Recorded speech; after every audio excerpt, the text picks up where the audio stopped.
তো ফাইনালি বন্ধুরা আমরা মালদা ডাইরেক্ট পৌঁছে গেলাম। আর আমরা বাইক নিয়ে গেছিলাম, একটা অ্যাপাচি, একটা এনএস আর মনে হয় হন্ডা। হ্যাঁ, যেটা আমরা বসে আছি সেটা হন্ডা নিয়ে আমরা মালদায় চলে গেছি।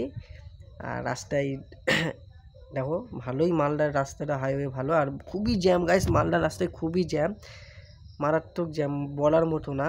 তো এই দেখো আমরা রাস্তায় যাচ্ছি আর মনে করো ভিডিও করছি। লাস্টে আমার সঙ্গে দুটো দাদা দেখা হয়েছে। এই দেখো দাদাগুলো হাই দেখাচ্ছে, বলছে হ্যাঁ ভাই ব্লগ চলবে। তো ফাইনালি দেখো এই প্যান্ডেলটা এখানে আসলাম।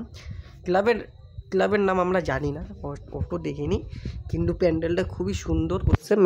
মালদার আমরা তিনটা প্যান্ডেল দেখছি, তিনটার মধ্যে আমার এটা একটুখানি ভালো লাগছে, বেস্ট লাগছে, খুবই সুন্দর বানাইছে প্যান্ডেলটা। আর এখানকার যে প্রতিমাটাও খুবই সুন্দর।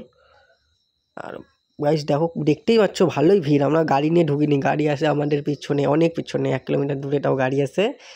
আর হাঁটে আমরা আসিচ্ছি। এই দেখো খুবই ভিড়। এই দেখো ফাইনালি, আর ক্যামেরাটা ফোনের ক্যামেরা ভিড়ের মধ্যে ভালো করে করতে দিচ্ছে না, এরকম নড়িচ্ছে টিকমিক করে। আর এই দেখো লাস্টে মাঝখানে কী বা বসানো আছে আর ঘুরিচ্ছে মালটা। আর